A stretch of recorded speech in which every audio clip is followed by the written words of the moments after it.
Welcome to Taking the Edge Off the Middle East, a series of casual conversations that offer up rare insider knowledge on the most important events in the broader Middle East and why it all matters to America today. A brief message to our listeners. We're excited to announce that Taking the Edge Off the Middle East is launching its own independent channel more than a year after being hosted by our colleagues here at the Middle East Institute. You can find us on Apple Podcasts, Spotify, and wherever you get your favorite podcasts. Be sure to follow, review, subscribe. Your support makes all of this possible. I'm Brian Katulis, Senior Fellow at the Middle East Institute, and today I'm joined by Fahad Nazer, who is the spokesperson for the Embassy of Saudi Arabia in Washington, D.C. Fahad, welcome to the podcast. Good to be with you, Brian, and I love the way you pronounce my name. How do you pronounce my name? Brian Katulis. Okay, there we go. Not Brain, but we'll get to that in a second. Let's start with where we've been this month. Historic trip by U.S. President Donald Trump. He visited Saudi Arabia. Mm-hmm. He also went to Qatar and the UAE after. What would you say are the key outcomes and impact of this visit looking back a few weeks after it? Right. So I think that the president's visit to Saudi Arabia marked a new chapter in a longstanding relationship. After all, this is a relationship that goes back 92 years. It is not only long-standing and enduring, but during that time, it's actually continued to grow and to broaden under successive administrations. In many ways, the relationship is also multidimensional. Yeah. It includes political cooperation on a number of fronts. It includes military and security cooperation, including regular joint training, military training. And it does include a very important economic, trade, and investment dimension. All of these elements of the relationship were showcased during the visit.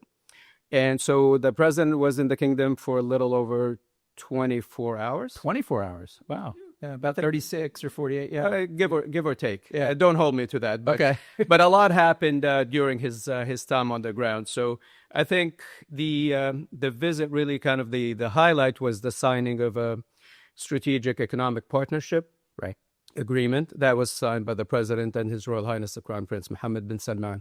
And that kind of set the stage for dozens of other agreements. Some of them were signed between various government entities. Some of them were signed between, various businesses. So you had the Ministry of Energy sign an agreement with its counterparts here, Ministry of Defense, Ministry of National Guard, our space agency, Ministry of Interior. Wow. So that's kind of on the official side. Right. But we also had, I think, an equally important U.S.-Saudi investment conference. Yes. And that was attended by hundreds of leaders of American businesses as well as Saudi. So, we're talking about the giants of American business, whether, Amazon, Google, Apple, Microsoft, Boeing, GM, Citicorp, you name it, and also most of the major companies in Saudi Arabia. And there was $300 billion worth of agreements were concluded between various entities during that forum. And another $300 billion are basically were also discussed and are in different kind of stages and will be concluded probably in the next few weeks and months. So like I said, I think the visit was a great success. Uh-huh. And it really showcased just the depth of the relationship, the breadth of it, and also the warmth between Americans and Saudis. Yeah. Is it fair to say that this is an attempt to realize the Vision 2030 that Saudi Arabia has for itself and to bind Saudi Arabia's strategy more closely to our country, to the engine of our economy? I've thought of it this way, Fahad, is the U.S. relationship with Saudi Arabia heavily centered on defense and security and oil for decades. And that what we're seeing here is a flourishing of that relationship to try to build other centers where we connect in our economies and from people to people and things like that. Mm. Is this sort of like the realization, you and I have talked about a U.S.-Saudi Vision 2030 for the bilateral relationship. Do you think that's a fair way to characterize it? I think so. I think some of the agreements certainly suggest that there's further integration and cooperation between our countries. I think obviously the United States remains to be the biggest global economy in the world. You have essentially the leaders of every sector in the global economy that you can think of. And just to backtrack a little bit, Brian, I think just for your listeners and viewers who may not be familiar with Vision 2030. Yeah, that's good. I think it's that's that. Yeah. no, it's okay. I mean, just to make sure. So a vision basically is a broad package of economic and social reforms that was unveiled by His Royal Highness the Crown Prince back in 2016. And to put it simply, I think the broad objectives of the vision is the empowerment of every segment of Saudi society, the development of every sector of the economy, but we've also completely revolutionized the way that we deliver government services. Right. So you know Saudi Arabia very well. You've been going. You and I have traveled on a couple. We traveled there together. We got some great photos there. Yeah, that was a lot of fun. So you know for a fact that Saudi Arabia has changed quite a bit, the way it looks, the way it functions, the way business is conducted. So all along, from the beginning to now, the United States has always been there. American companies have been there from the very beginning. In fact, when I talk about, the relationship going back 92 years, I'm referring to Standard Oil of California. Right. Which went to Saudi Arabia to look for oil back in 1933. This is long before FDR. Right. So, and that's a great point. So I think the economic relationship, the trade, the investment kind of predates the official relationship to some extent, to a great extent. And then you have companies that have been in the kingdom for close to 100 years. So like I said, Bechtel, for instance, has been in Saudi Arabia for almost 80 years. GM, GE, Boeing, McDonald's, Pepsi, for decades. And now you have all the new leaders, the Googles, Amazons, Apples are all also taking part and really helping move Vision 2030 forward, because the vision really has many dimensions, but tech and science is kind of at the heart of it. We're investing heavily. We believe that a lot of the challenges that we, and by we, I mean, the broader international community face, I think are, global in nature and they require collective efforts. But I think technology and science really hold the keys to a lot of this. So what I should have mentioned when I mentioned the conference, investment conference, one of the biggest deals was signed between NVIDIA, the chip maker, and Saudi Humane, which is a PIF, artificial intelligence company. And again, we believe artificial intelligence is going to change the way that people live and work in so many different sectors. It has almost endless applications. Why is Saudi Arabia particularly suited for AI? Because of the energy and things like this, but maybe tell us a little bit about why it sees itself as a leader in this. Yeah, the energy is a big part of it. I think that's a part of the conversation that maybe people overlook. But AI does require a lot of energy, and we have plenty of it. Not just in the form of oil and natural gas, but we are beginning to produce solar energy, wind, hydrogen as well. And not only are we beginning to consume it and meet our domestic energy needs, we are going to use it to open some of these data centers, some of these AI centers. And before long, we're going to be also exporting some of this renewable energy because we've obviously had a comparative advantage when it comes to producing and exporting crude for decades, but we're going to have that comparative advantage to exporting renewable energy soon enough as well. That's great. So, and this is all nested in the Vision 2030. Could you have some Saudis come here and help us develop a Vision 2026, 2027? I'd be happy with a vision for later this year. I know, no comment, but... No, so I will add, actually, and again, another thing I should have added. So obviously, as we speak, and this was highlighted during the economic conference, the investment conference, about 1,300 American companies are currently doing business in Saudi Arabia. Wow. How many people are there, Americans, would you guess? So the figure that I've seen from American officials is 70,000, 80,000. Over the years, that's probably hundreds of thousands have lived and worked in Saudi Arabia, for some of them for many, many years. And just as importantly, and I really don't want to make sure I mention this, but over the years, the past 50, 60 years, probably close to 1 million Saudis have studied in the United States.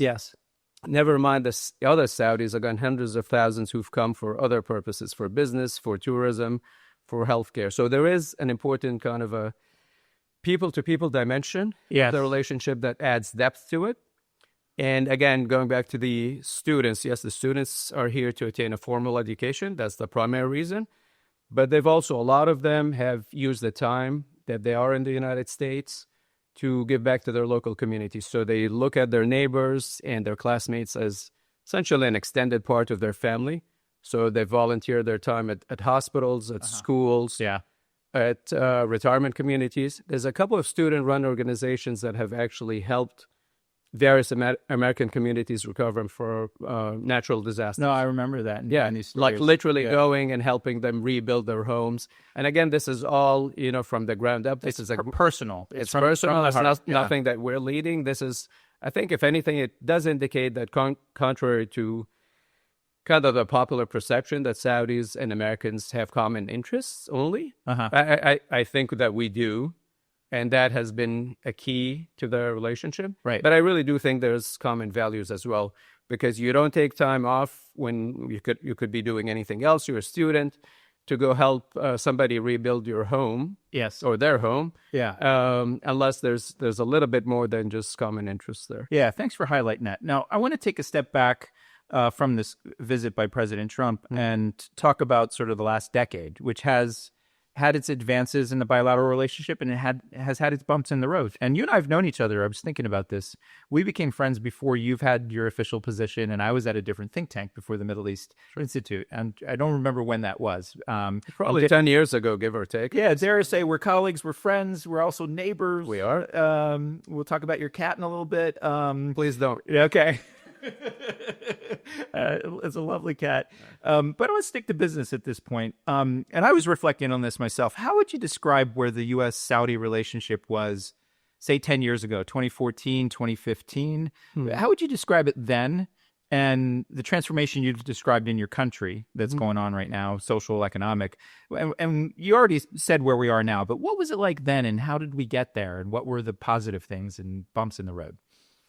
Yeah, I mean, so like I said, for a relationship that dates back 90 years at this point, we've weathered some storms, but and I do need to stress this. I know I said it before. I'll say it again.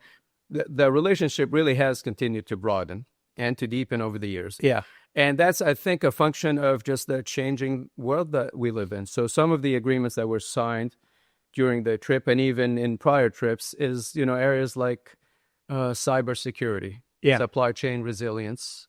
And these are again, indicative of just that changing world that we live in. But on those agreements, I meant to ask this before, sorry, these things just don't pop up overnight, right? Mm-hmm. Is it accurate to say that these agreements that were released during the Trump visit there are the product of a long-standing, years-long conversation that previous administrations have had with Saudi Arabia? Is that correct? Like a lot of the spade work was done over many, many years, including in the first Trump administration. Yeah, I mean, these high-level visits are obviously very important, and they always move the relationship forward. Right.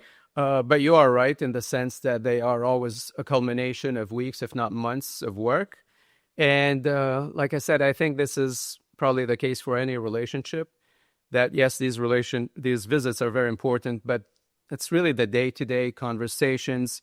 And we have an ongoing conversation with our friends and counterparts here in Washington, whether it's, people in the administration, the leadership on the Hill, and, across American society, including the business leaders. That's basically a daily conversation. And you're right. I mean, we've had conversations for weeks for sure, and if not months, to get to a place like last week. Right. But I think that's the nature of diplomacy. A lot of it happens behind closed doors. Yeah.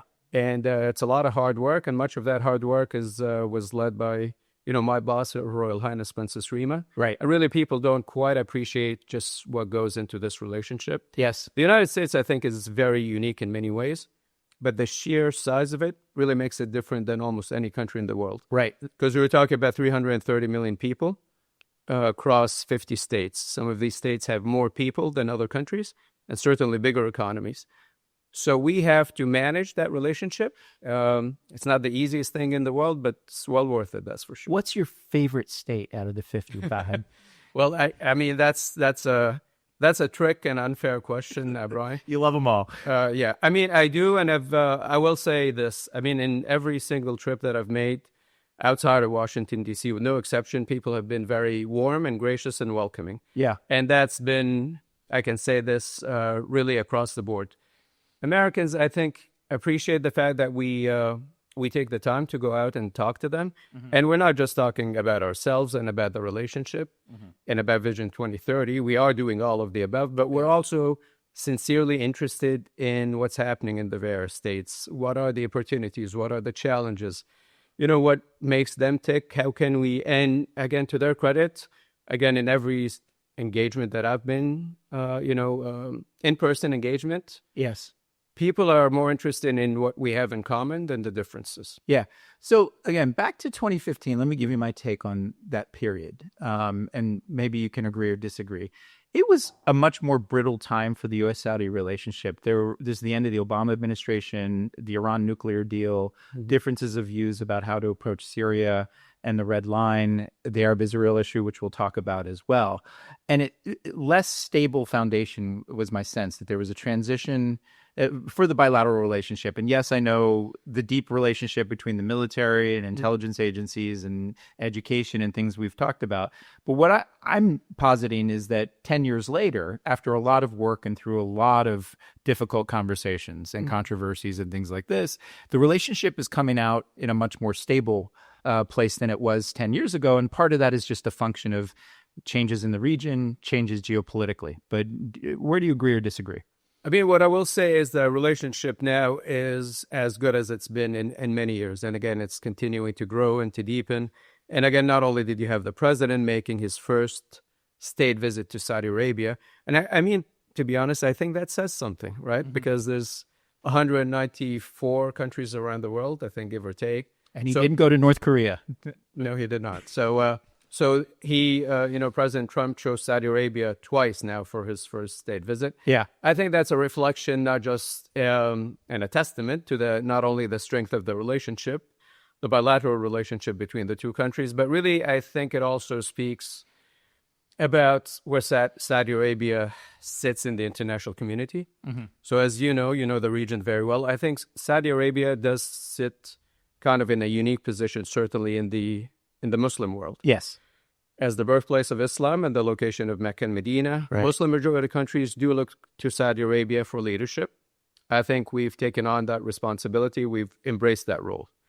At the same time, I think Arab majority nations also look to Saudi Arabia to lead, address some of the challenges that the Arab world faces. And as somebody who knows the Arab world very well, unfortunately, it has more than its fair share of challenges. Yeah. But I think the reason that they do that is, again, because we have the biggest economy in the Arab world, and we are the only member nation of the G20 group of nations. We also, on a third kind of dimension, we do play a leadership role in stabilizing international energy markets. Right. So I think, again, the broader international community expects a lot from Saudi Arabia, and we've embraced this role and these expectations. Yeah. I think we do more than our fair share, and certainly in terms of stabilizing international energy markets. Right. I think we do more than our fair share in terms of trying to promote peace and stability in the Middle East. And we work very closely with the United States on a number of these fronts, a number of these crises. But we've also, I think we play a good role, a positive role, more broadly. Yeah. As you know, we've tried to mediate between Russia and Ukraine, just as one example. Right. And that's what we do regionally. It's what we do more broadly. Yeah, you're playing a role in Sudan as well. Yeah, I mean, we're trying to promote peace, stability, prosperity. That's what's happening in the kingdom. I think we are on an excellent track. We're making a lot of progress.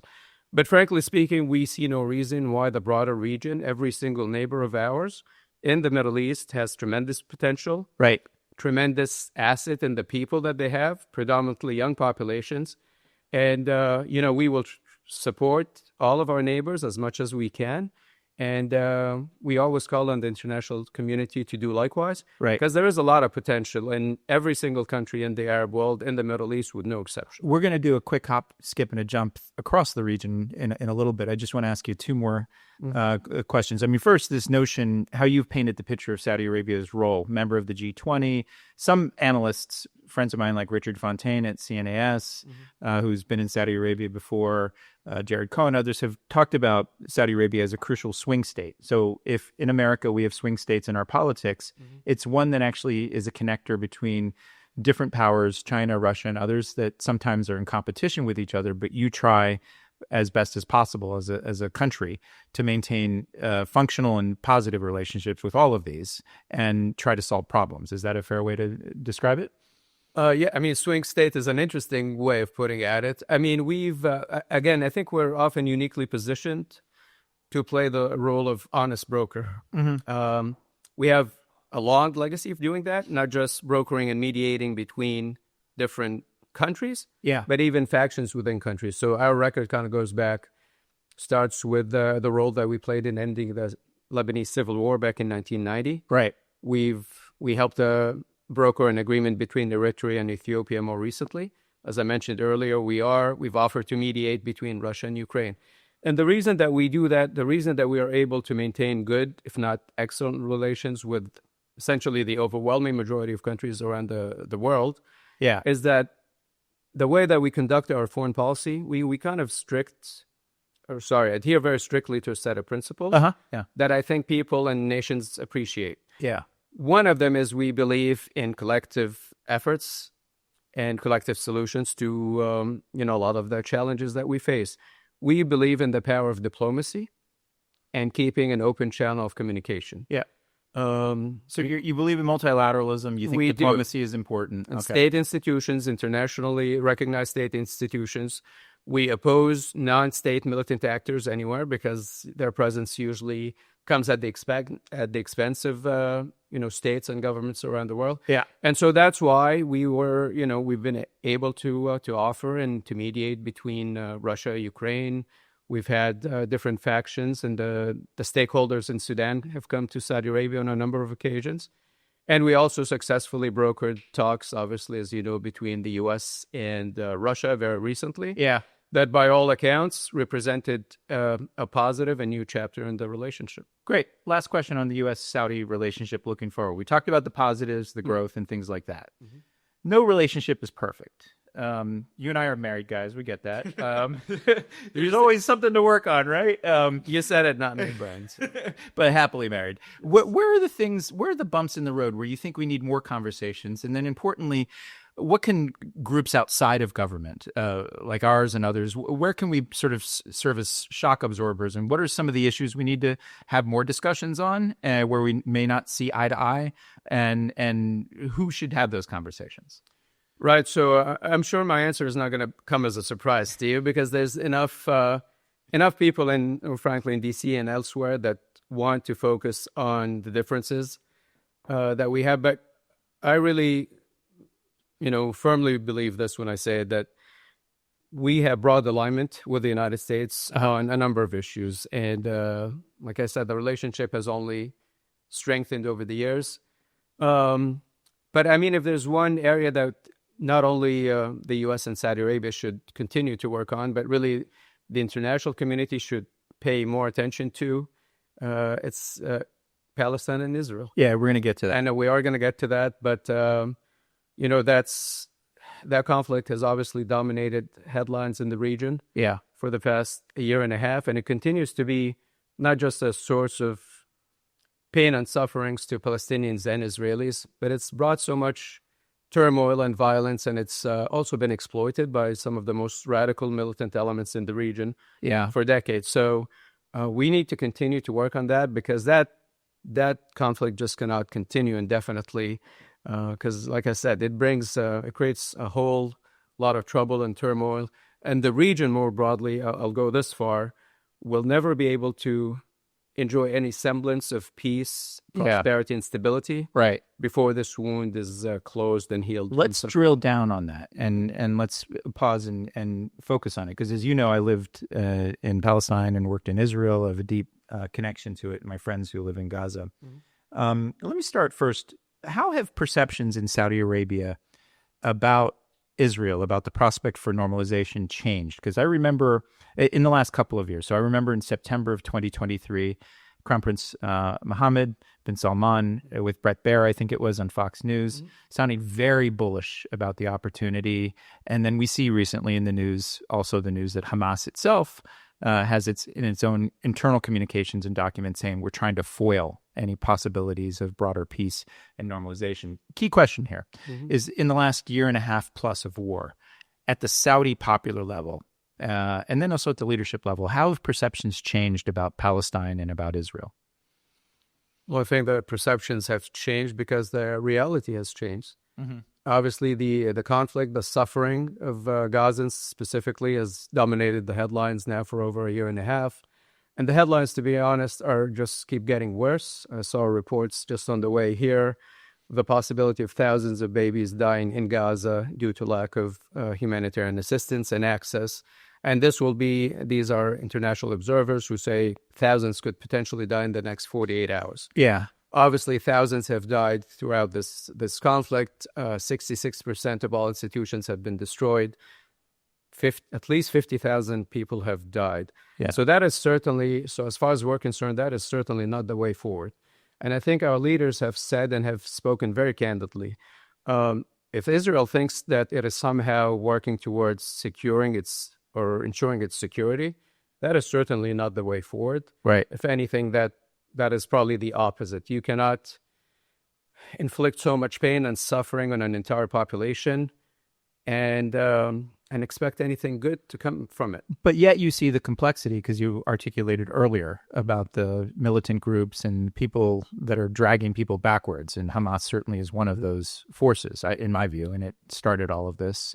But to end it, your key point is you need some sort of diplomatic vision, not war. We do, and again, we've been very consistent, really for years. Going back to 2002 when we first announced what is now known as the Arab Peace Initiative, and it's basically offering Israel not just normalization with Saudi Arabia, but potentially normalization with all members of the League of Arab States, all 21 members, in return for a just and comprehensive peace based on a two-state solution based on the 67 borders. So that was announced in detail in 2002, but we've basically announced it and discussed it and proposed it even going back to the 1980s. So we're still very much consistent. We think it's, frankly, the only sensible, the only just. And this is a clear line, is what you're saying, that a two-state solution is essential part of the equation.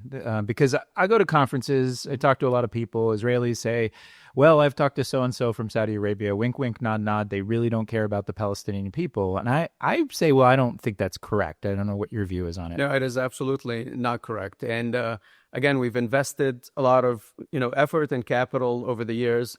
And again, if you don't have to be a historian of the region to understand just how destructive this conflict has been. And like I said, it's not just inflicting pain and suffering on Palestinians and Israelis. Yeah, it's this exploitation, the lip service that ISIS and Al-Qaeda and other terrorist groups have paid, and the way they've been able to use it to recruit followers and to raise funds. It's just been such a shame. The other thing that and maybe you share my views, again, as somebody who knows the Middle East well, there's a lot of potential there. That there's millions of people who are very bright, very ambitious. Yeah. And they want nothing more than just to live a normal life and to wake up in the morning with a sense of purpose. Right. And as long as this wound continues to fester, it just makes that incredibly difficult to achieve. So, short term, we need an immediate ceasefire. Yeah. We've also called for the release of hostages. We've been very consistent in that regard.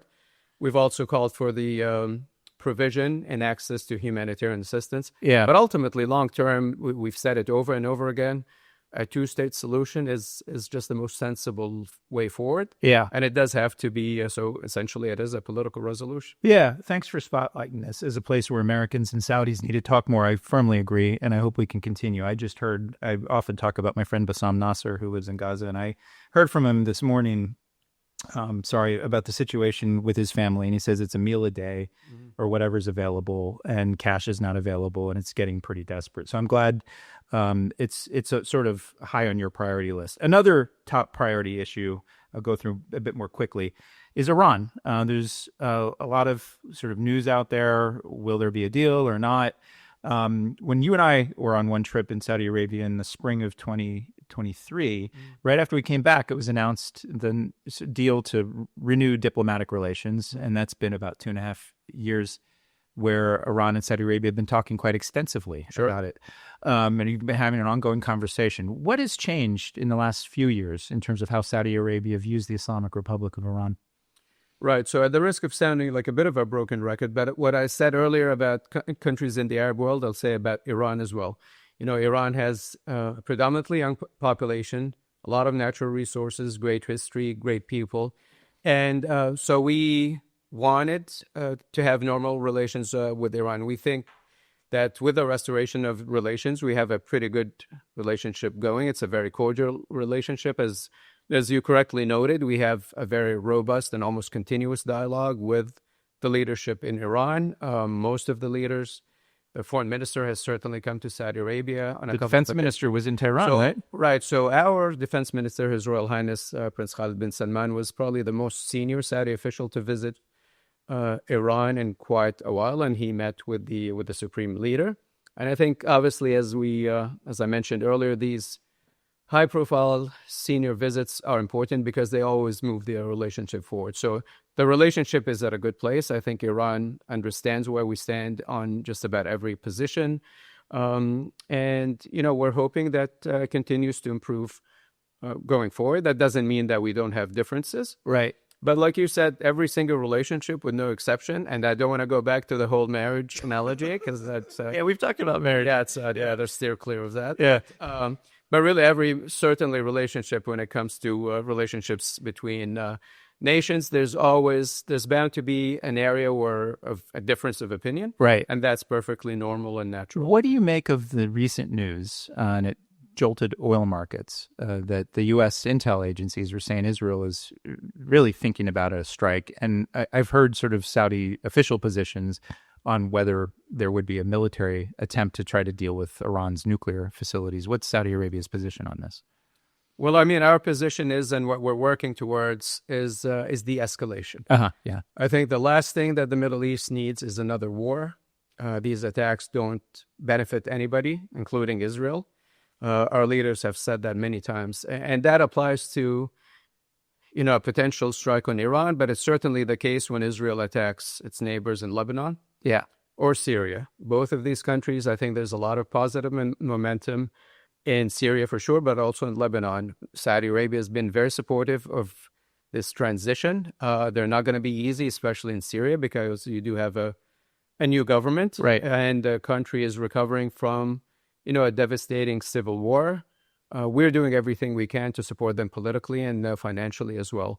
So when Israel decides to attack and violate the airspace and the borders of both these countries, frankly, with impunity, right, I'm not sure what the end game is there. Yeah. Again, I really doubt that this will work in Israel's favor. I don't think this is going to ensure their stability or their security because, you're destabilizing your neighbors and you are kind of tying their hand as they're trying to recover and make a successful transition. Right. This is not good for the region, and it's not good for Israel. It's not good for anybody.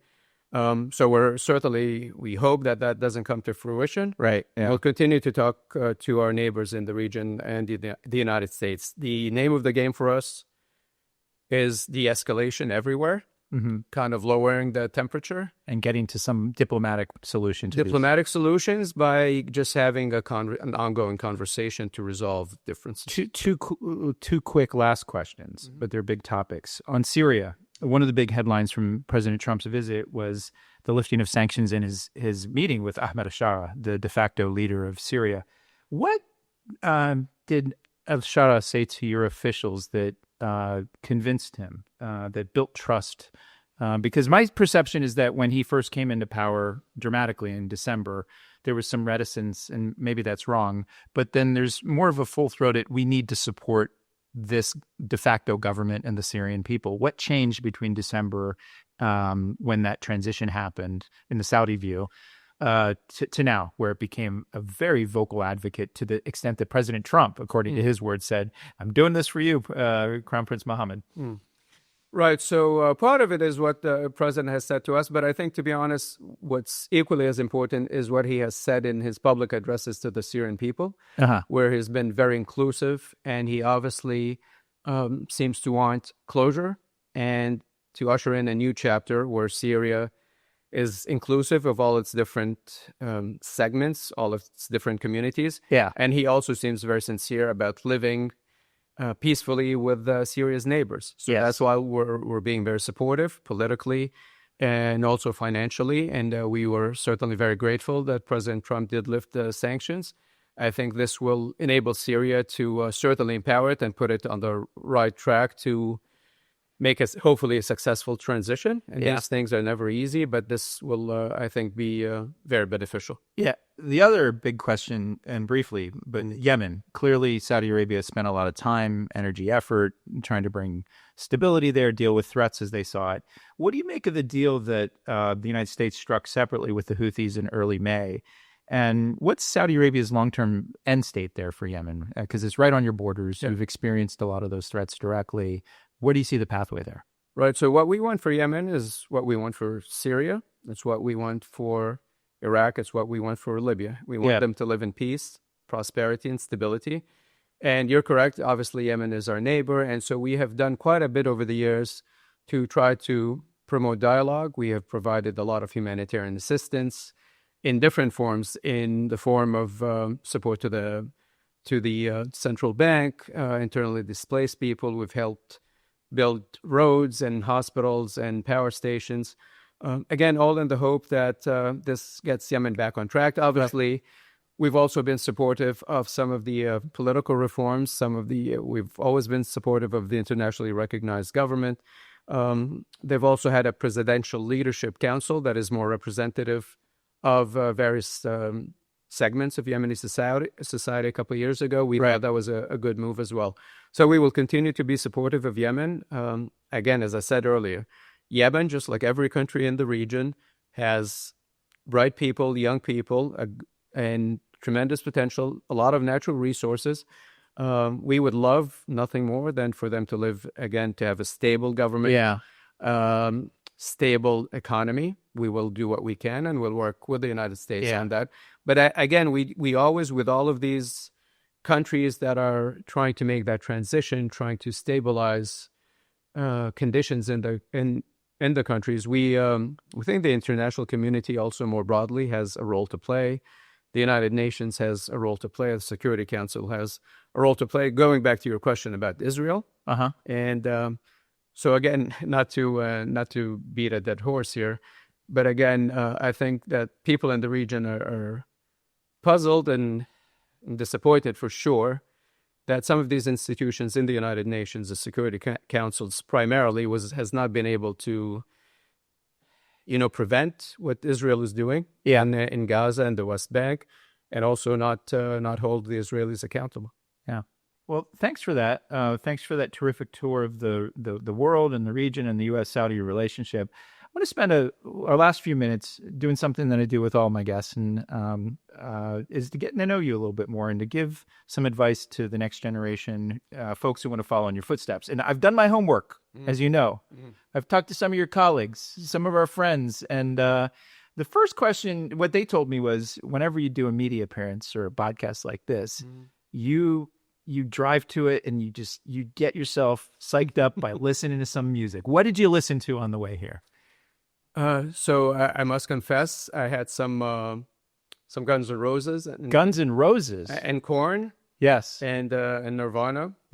Guns N' Roses are coming to the kingdom, aren't they? I know they're in Bahrain later this week. I mean, I'd love to see them. They're a little past their prime at this point. I would have loved to see them. Sorry, Axel. No, it's okay. But we'd love for them to come. And Nirvana is, I'm a big fan. And the thing about Nirvana is not only, I'm a big fan of Nirvana, but as you probably know, we have a lot of high schoolers that come into the embassy. Right. And for some reason, they've all become not necessarily fans of Nirvana's music, but the gear. Everybody has the Nirvana. Oh, really? You have Saudi kids wearing? Not Saudi. I'm talking about Americans. Oh, Americans. I'm sorry. Yeah, my bad. Yeah. So Nirvana. This is the generation, because we're a bit older, and it's like the teen. Yeah, we're out of high school. We're in the school. It's been a few years. Yeah. So there's a revival there. But wait, pause. Sure. How does a Saudi boy like you get so inculcated? Like, how did you come in touch with American culture? You've been here for years. When did you first come here? Right. So, I mean, I've been living in the United States for over 30 years at this point. My late father was a career diplomat, so we moved around quite a bit. He worked with So he was with the foreign ministry. So he was stationed in Paris. Yes. And that's where I was born. So I lived in Saudi Arabia not long, about 5 years total. Okay. I lived in Egypt for a little bit. Yeah. But I've lived in the United States for a long time. And in fact, I got my high school degree from the United Nations International School in New York. Wow. Yeah, it's a lot of people don't know that the UN has a campus in New York. Yeah, and all your classmates are obviously from around the world. A lot of them, but not all of them. I mean, we had Americans as well, and that was a great experience.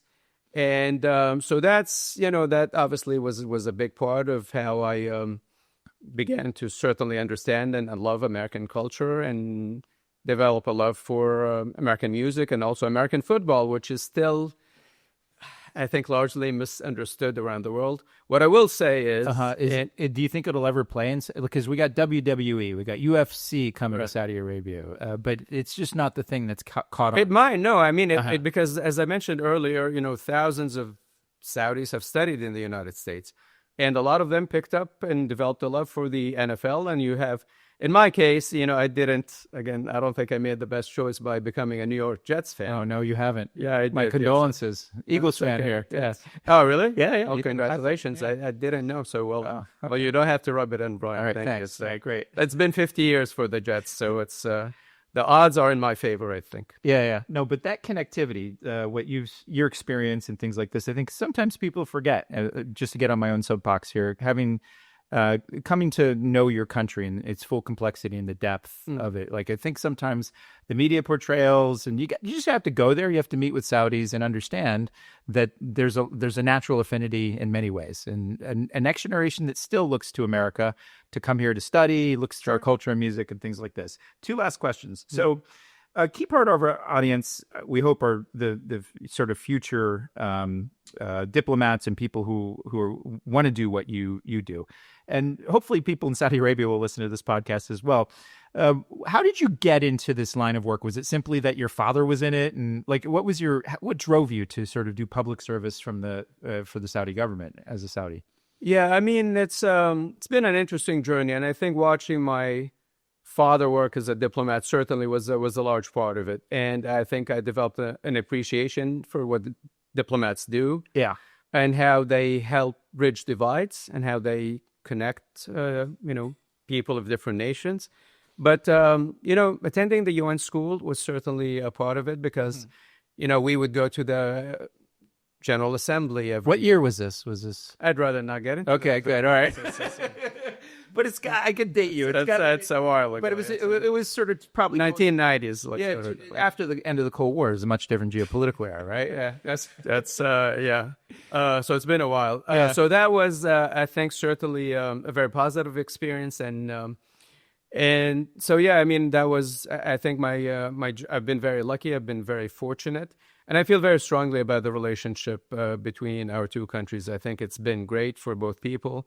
And as you know, I think you know firsthand because I've traveled with you on a couple of occasions. As spokesperson, I wear different hats. I spend a good chunk of my day dealing and fielding requests from the media, and that's great. I do a lot of speaking engagements, like this one. Yeah, perfect. And that's also great. But really, I think the most rewarding part of my job is accompanying delegations. So Her Highness the Ambassador tasks me to accompany delegations about 4 or 5 times a year. Amazing. And that's really rewarding in the sense that on every single delegation, there's bound to be at least a couple of people who've never been to Saudi Arabia. Yeah.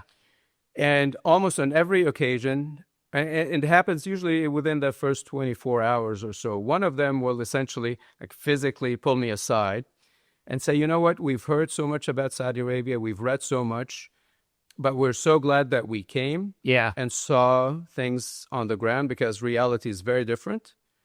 And we have a lot more in common than we ever knew. And the phrase that I keep hearing over and over again is people say it's a game changer. Being in Saudi Arabia is a game changer. Yeah. And so we've made it very easy for Americans to visit. And we didn't get a chance to talk about tourism. The tourism sector is really booming in Saudi Arabia. Right, yeah. So last year we had 27 million people visit Saudi Arabia for non-religious tourism purposes. That's a lot of people. And that's going to grow, yeah. And that is only going to grow. And we have a lot to offer, as you know. We have, 8 different UNESCO World Heritage Sites. Yeah. And again, I think, granted, I'm a little biased here when I say this, and I hope you agree with me. But I think by nature, we're a warm and welcoming people. We take... Oh, yeah, absolutely. So MEI, I'll tell you this, when my former colleague, Ben Friedman, you know this story. Sure. He was there first time, a young American. And not only did he get phone numbers, he had platonic coffees, like really these cross-cultural exchanges. And it's a different society. And that's what people, I think, need to realize is you got to go there and experience it, right? Definitely. And people are going. And again, we've made it very easy for Americans. You can get a visa online. It takes all of 2 minutes, or you can get it on arrival. And if I may, you mentioned MEI, and I'd be remiss if I didn't say that, but I definitely want to commend what MEI has done over the years.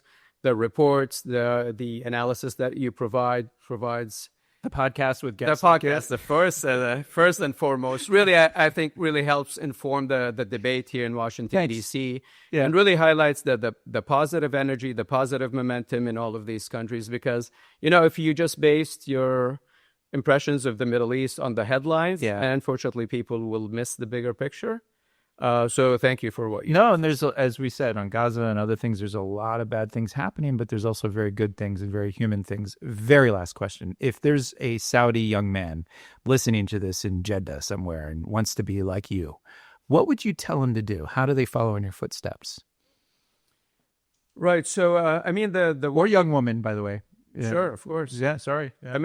The one piece of unsolicited advice that I always try to leave especially my young audiences is travel as much as possible. Yeah. So travel domestically in Saudi Arabia to get a better understanding for who we are as a people and our history. Yes. As much as I love Riyadh and Jeddah, there is more to Saudi Arabia than the big towns. I think that's the same is true of the United States, as somebody who's traveled and seen probably more of the United States than most Americans.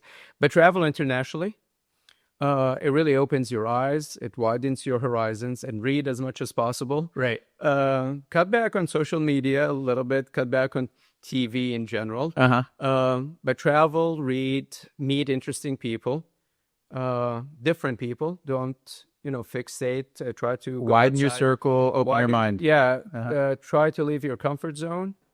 And I think you'll come out better for it for sure. Well, thank you for a terrific discussion here. Thank you for your friendship over the years. Really respect a lot of the work that you've been doing, and we'll continue the partnership. It's really been great to have you here. That's all the time we have this week. Again, thank you to our listeners for tuning in and to our colleagues for their work on this week's episode. You can follow MEI on X, Instagram, Facebook, and YouTube, and subscribe to our email newsletters for the latest analysis and information about our upcoming events. I'm Brian Katulis. We'll see you all soon.